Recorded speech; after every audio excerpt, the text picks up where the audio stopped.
Казакстанда болжол менен 7 миллион бала бар. Ар күнү алардын бири оор кырдаалга туш болот. Расмий тил менен айтканда, бул балдардын укуктарынын бузулушу деп аталат. Ал эми ар бир бала жана өспүрүм үчүн бул чыныгы трагедия. Казакстанда балдардын укуктарынын сакталышын мамлекеттик органдардын бир тобу көзөмөлдөйт. Ошондой эле коомдук негизде иштеген балдардын укуктары боюнча ыйгарым укуктуу өкүл бар. 2023-жылдан баштап бул кызматты Динара Закиева аркылап келет. Мен Ульяна Ашимова, Силкөө телеканалынын иш билги долбоору. Анда биз жашообуздагы өзгөрүүлөр жана аны өзгөрткөн адамдар жөнүндө айтып беребиз.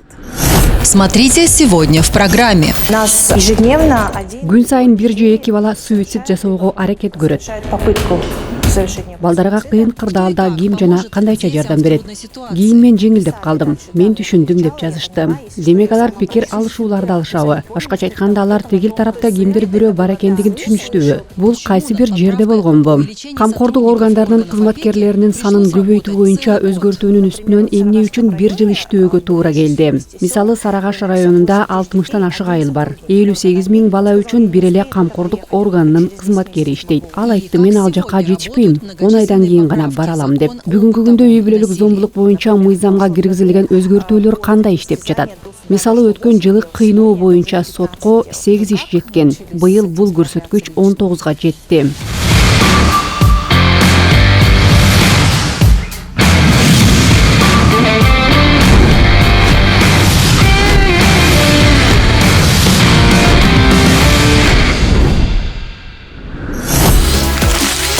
Динара Закиева 2023-жылдын кулжа айынан бери Казакстандагы балдардын укуктары боюнча ыйгарым укуктуу өкүлү.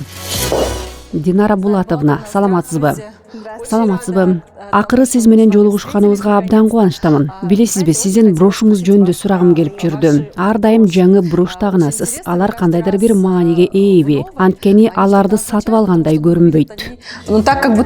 Ооба, билесизби, бул брошторду мага кичүү кызым жасап берет. Ал 10 жашта. Ага менин аларды тагынганым жагат. Кечкисин ал карап, мен аларды кийдимби же жокпу текшерип коет. Жакында биз бул тууралуу сүйлөштүк. Мен ага, мен сенин брошуңду көп тагынам. Кел, алар эмне экенин билдирерин ойлонолу дедим. Ошентип бул броштор балдардын үнү, балдарды колдоону билдирет деп чечтик. Анда бүгүн Казакстандагы балдардын абалы жана алардын жакшы жашоосу үчүн эмне кылып жатканыбыз тууралуу сүйлөшөлү. Ооба, сүйлөшөлү.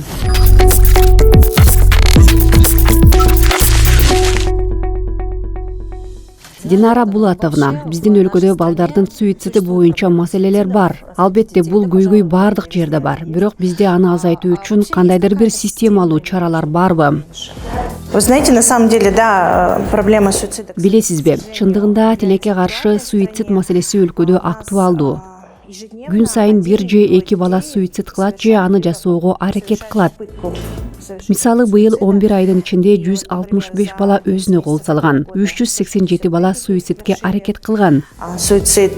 Бул көйгөй менен күрөшүү үчүн комплекстүү чараларды иштеп чыгып, ишке ашыруу зарыл. Биринчиден, куракты изилдесек, суицид же ага болгон аракеттер негизинен 15-17 жаштагы өспүрүмдөр арасында көп кездешет. Бул курак эң оор мезгил болуп эсептелет. Это 15-17 лет подростковый. Абдан оор мезгил. Да, в 10% это... Ооба, 10% учурлар 11-ден 13 жашка чейинки балдар арасында кездешет. Ал эми себептеринин негизги түзүмүн карасак, бул жалгыздык, ата-эне, туугандар, тең туштар менен болгон мамиле жана буллинг. Ошондой эле ушул жерде бир нерсени белгилеп кетким келет. 5 айынын биринде мамлекеттик кеңешчи Ерлан Карендин демилгеси менен бардык мектептерде QR 111 коддору орнотулду. Билесиздер, 1 жыл мурун 111 мамлекеттик байланыш борбору ачылган. Ал жакка чалып, жардам сураса болчу. Эми QR коддор аркылуу байланышуунун жаңы мүмкүнчүлүгү пайда болду. Мисалы, 1 жыл ичинде 1005 чалуу келсе, азыр күнүнө 1200-гө чейин SMS билдирүү келип түшүүдө. Таң калыштуу нерсе.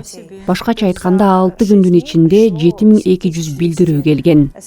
Балдар негизинен эмне жөнүндө жазышат? Чувство одиночества, страха. Находясь, по сути, среди большого количества взрослых людей, бардык билдирүүлөрдө жалгыздык жана коркуу сезими бириктирет. Боятся, в принципе, балдар чоң кишилердин арасында жүргөнү менен кимге кайрылаарын билбейт. аларга ишенишпейт деп коркушат. Школы. Үй бүлөсүнө, мугалимдерине, психологторго же мектеп кызматкерлерине маселе тууралуу айтуудан чоочулашат. Поэтому вот Ошондуктан эң негизгиси мындай кырдаалдарга жол бербөө үчүн жардам көрсөтүү жана баланын кайрылуусуна мүмкүнчүлүк берүү. сотрудников Азыр бул куралды өнүктүрүп, 111 кызматынын штатын көбөйтүү пландалууда. Учурда ал жакта 29 кызматкер иштейт. к чему я веду? Башка кызматкерлер жана координаторлор даярдалып, алар жазуу жүзүндөгү билдирүүлөрдү иштеп чыгышат. На причины совершения. Ошондой эле психологдордун саны көбөйтүлөт. Мен эмнени айткым келет? Баланын психоэмоционалдык абалына таасир эткен көптөгөн факторлор бар. Оказаться рядом. Кайгылуу окуяларды алдын алуу үчүн эң маанилүүсү балага керектүү жардам көрсөтүп, аны менен жанаша болуу.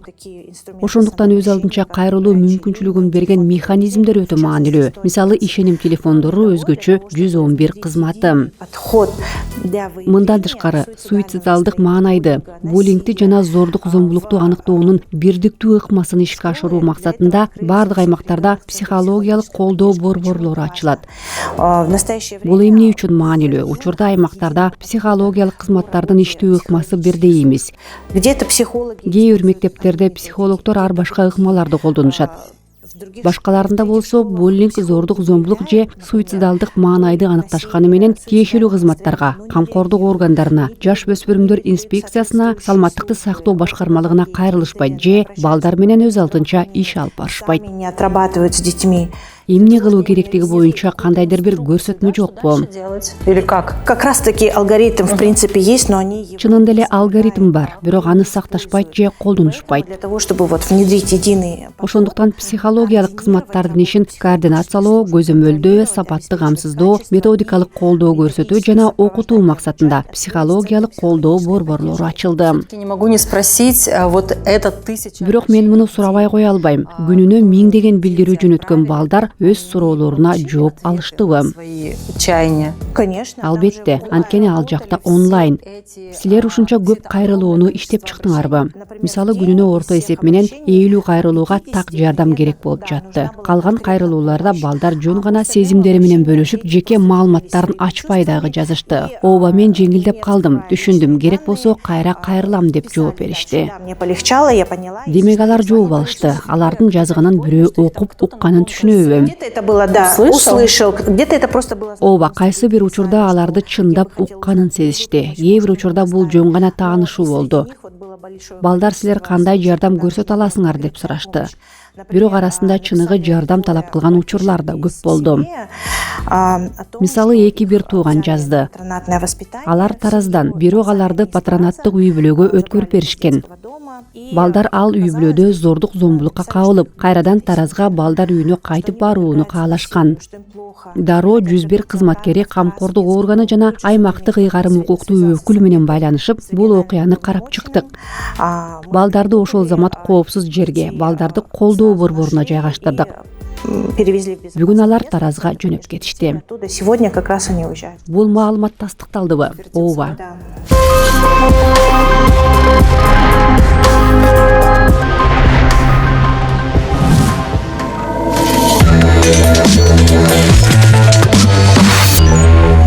Жалпысынан алганда, сиз балдардын укуктары боюнча ыйгарым укуктуу өкүл катары иштеп жаткан эң негизги долбоорлордун бири. Бул үй бүлөлүк зомбулук боюнча мыйзамды иштеп чыгуу болду. Анын олуттуу бөлүгүнө сиз өзгөртүүлөрдү киргиздиңиз. Бул процессте кандай кыйынчылыктар болду? Себеби бул мыйзам коомчулукта чоң талкуу жаратты. Случился закон.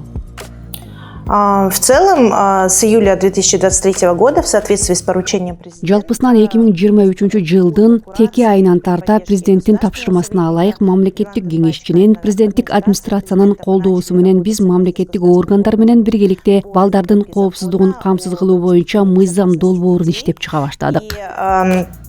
в начале Күз айында бул мыйзам алгач башкы прокуратурада, андан кийин мажилисте Аманат партиясынын фракциясынын жыйынында сунушталды. партия «Аманат» и с поддержкой Мажилис депутаттарынын колдоосу жана толуктоолору менен мыйзам долбоору өкмөткө корутундуга жөнөтүлдү. это такая самая Өкмөттүн корутундусу бул ар дайым мыйзам долбоорун кабыл алууда эң түйшүктүү жана маанилүү этаптардын бири. и буквально ежедневно Ошондуктан 4 ай бою күн сайын таң эртеден кечээдан баштап түнгө чейин мамлекеттик органдар менен иш алып барууга туура келди. Органами. И здесь, конечно, главная задача является... Мында негизги максат ар бир механизмди негиздеп, оңдоо, редакциялоо жана мыйзам долбоорунун кабыл алынышын камсыз кылуу болду. И, например, если на конкретно... Мисалы өлкөбүздүн ар бир районунда үй-бүлөнү колдоо борборлорун ачуу боюнча түзөтүүнү алсак. страны, как...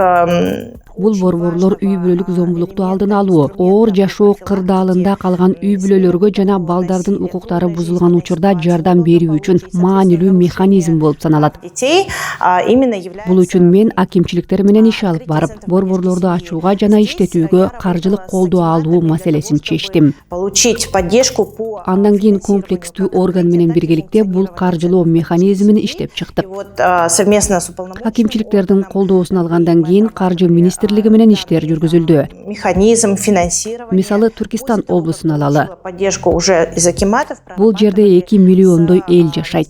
Финансов. И, например... 14 район жана 3 шаар бар. Бирок болгону 2 эле үй-бүлөнү колдоо борбору иштеген. Там около 2 миллионов жителей и... Мурда айылдан чыккан аял балдары менен жардам алуу үчүн Түркистан шаарына 6-7 саат жол жүрүүгө аргасыз болчу. Например, из аула с детьми нужно было... Азыр мисалы Сайрам районунда үй-бүлөнү колдоо борбору ачылгандыктан айыл жеринде жашаган аялдарга Түркистан шаарына баруунун кереги жок. В районе открылся центр поддержки... Алар керектүү жардамды өз райондорунан эле ала алышат.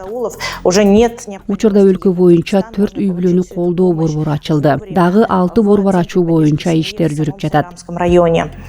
Жети Суу областында 3 борбор ачылды. Дагы 3 борборду ачуу боюнча иштер уланып жатат. Идет открытие 6 еще центров. Жалпысынан бул областта 10 борбор болушу керек. 3 открыто, над 3 еще идет работа. Всего их должно быть в... Ошентип ар бир түзөтүүнү ишке ашыруу үчүн анын бардык деталдарын, редакциясын, милдеттерин жана каржылоосун эске алуу талап кылынат. Все детали, редакции, функции... Канча, бир нече ондогонбу.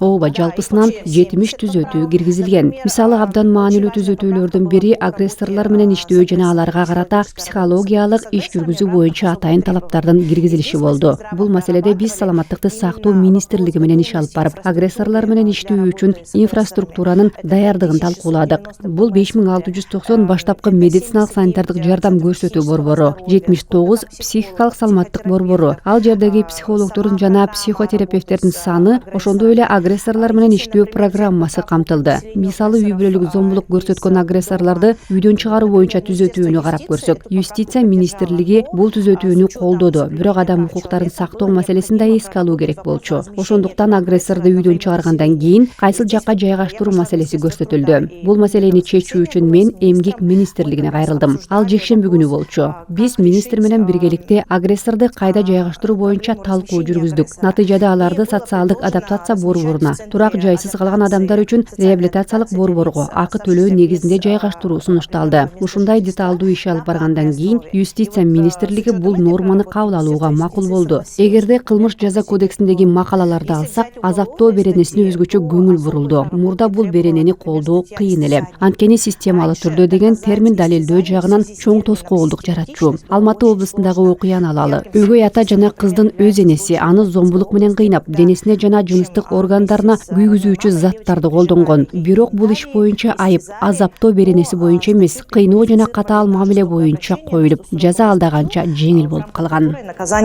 Ооба, бул берененин санкциясы такыр башкача. И проблемой было именно доказать систематичность. Там, конечно, еще было много... Мунун негизги көйгөйү дал ушул системалуу түрдө деген фактыны далилдөө болчу. Но тем не менее... Албетте бул иште дагы көптөгөн мыйзам бузуулар болгондуктан тиешелүү кызматкерлер жоопкерчиликке тартылды.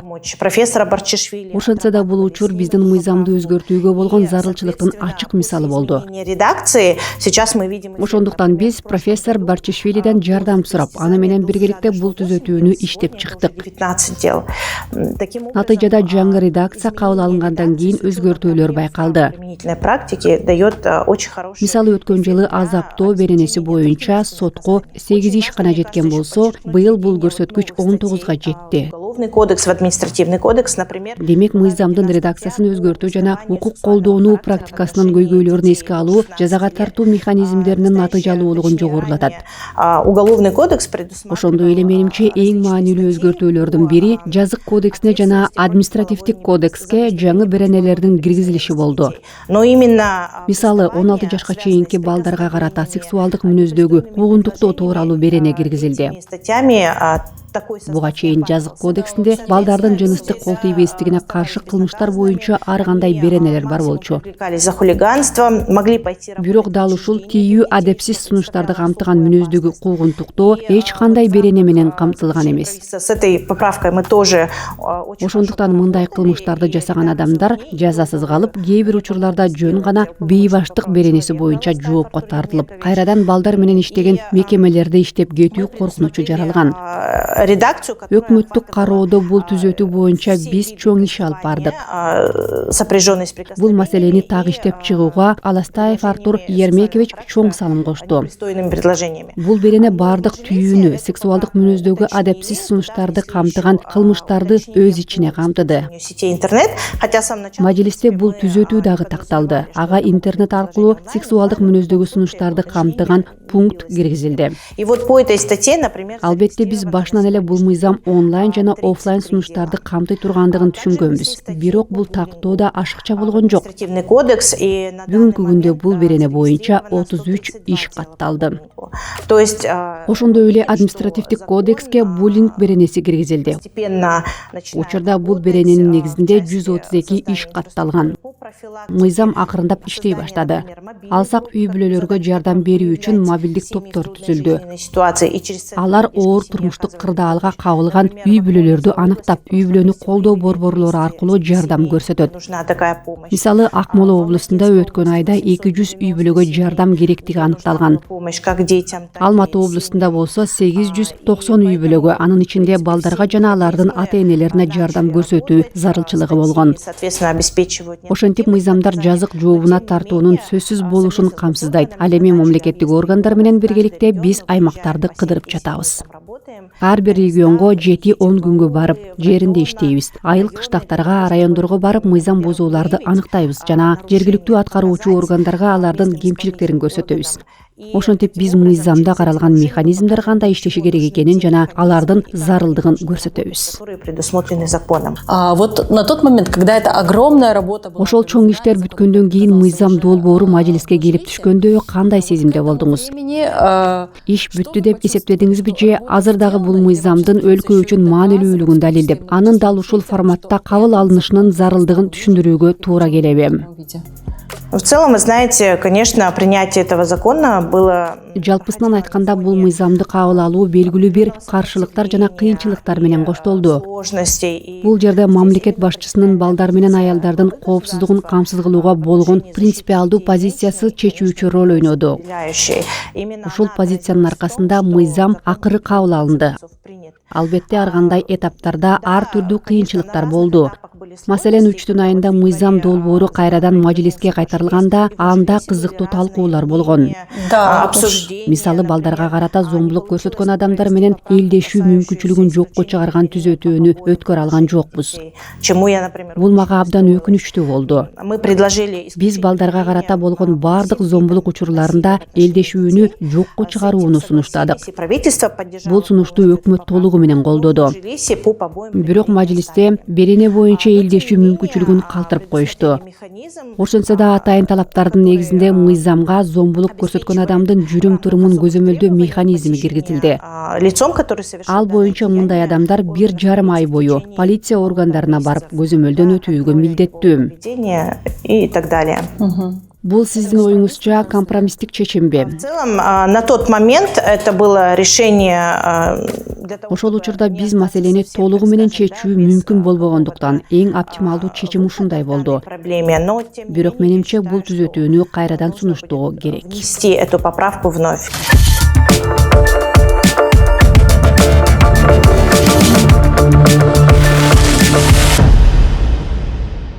Любая поправка, особенно... Кандай гана түзөтүү болбосун, өзгөчө каржылоону көбөйтүү же кошумча каржылоону талап кылган учурларда аны кабыл алуу өтө кыйынчылык менен өтсө керек. Мисалы камкордук органдарынын кызматкерлеринин санын көбөйтүү боюнча түзөтүү кандай кабыл алынган? Бул жерде мамлекеттик органдар сизден максималдуу негизде талап кылышты деп ойлойм. Жалпысынан айтканда бул түзөтүүнүн үстүнөн биз 1 жылда иштедик. Около года. Ал учурда 7 миллионго жакын балага жалпысынан 309 гана кызматкер каралчу. Мисалы Астана шаарында 1,5 миллион балага болгону 8 кызматкер, Шымкентте дагы 1,5 миллион балага 5 кызматкер, ал эми Түркистан облусунда 1 миллионго жакын балага болгону 19 кызматкер тейлөө көрсөтүп жаткан. Албетте мындай шартта бул кызматкерлер өз милдеттерин сапаттуу аткара алышкан эмес. Аларга 34төн ашык функционалдык милдеттер жүктөлгөн болчу. Ошондуктан мыйзамга тиешелүү өзгөртүүлөрдү киргизүү зарыл эле. Биз даярдаган түзөтүү мыйзам түрүндө камкордук органдарынын кызматкерлеринин санын белгилүү бир нормага байлоо талабын киргизди. 5000 балага жок дегенде 1 кызматкерден болушу керек. Бул түзөтүүнүн негизинде Астанада кызматкерлердин саны 8ден 100гө чейин көбөйөт. Шымкентте 5ден 90го чейин өсөт. Ал эми Түркистан облусунда 19 кызматкердин ордуна 180 кызматкер иштей баштайт.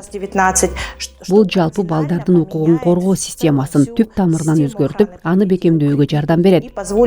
Ошондой эле кабыл алынган мыйзамдардын талаптарын сапаттуу ишке ашырууда, балдардын коопсуздугун камсыз кылууга жана ар бир келип түшкөн билдирүүгө өз учурунда жооп берүүгө шарт түзөт.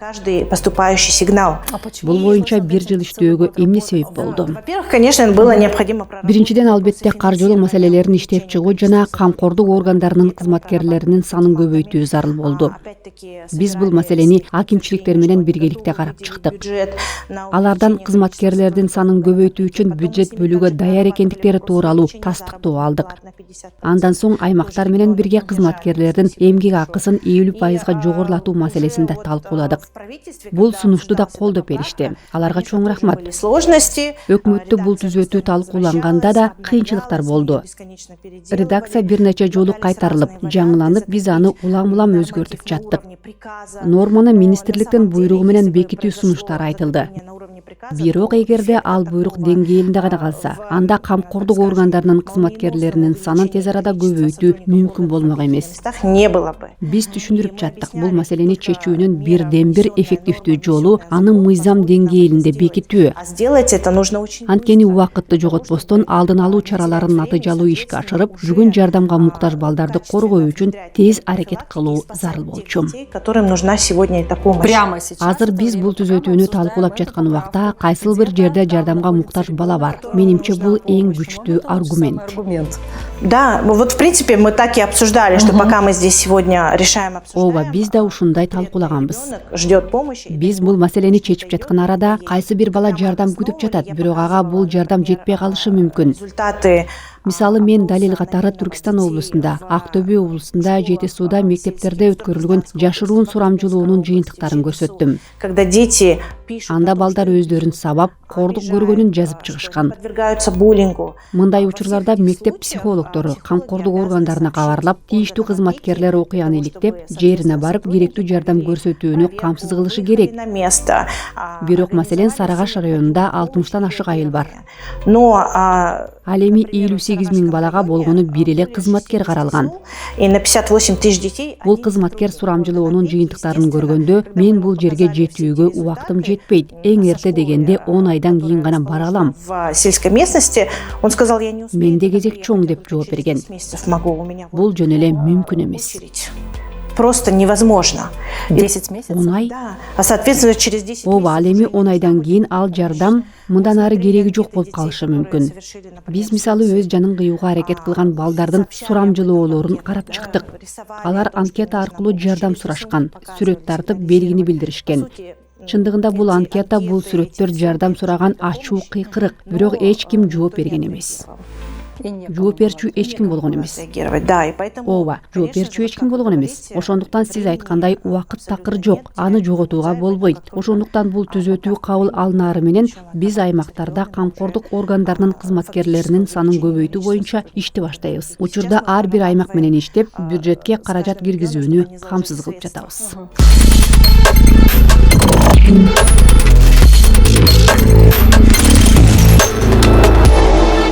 Вы сталкиваетесь с таким огромным количеством детей? Сиз кыйын абалда калган көптөгөн балдар менен иштешесиз. Өлкөдө аялдарга жана балдарга карата болуп жаткан ар кандай коркунучтуу окуяларды башкаларга караганда жакшы билесиз. С женщинами и детьми. Ушундай окуялар менен жеке өзүңүз кантип күрөшүүнү үйрөндүңүз? Анткени мындай иштерди унутуп коюу мүмкүн эмес. Үйгө да алып кетесиз. Ойлоруңуздан чыгара албайсыз. Ты ложишься с ними спать. Ну да, это очень тяжело, на самом деле. Бывает, плачу, накапливаются вот эмоции.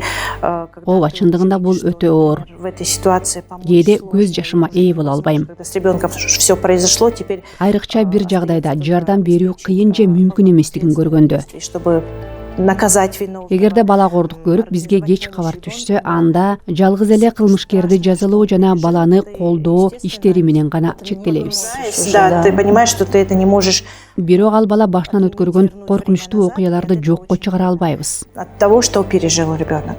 Убакытты артка кайтарууга мүмкүн эмес экендигин түшүнгөндө жүрөгүң ооруйт. И пускаешь в русло. Ошондуктан бул эмоцияларды чогултуп, системалык чечимдерди иштеп чыгууга жумшайбыз. Или была такая. Анткени мындай трагедияларга көбүнчө системалык көйгөйлөр себеп болорун көрүп турабыз.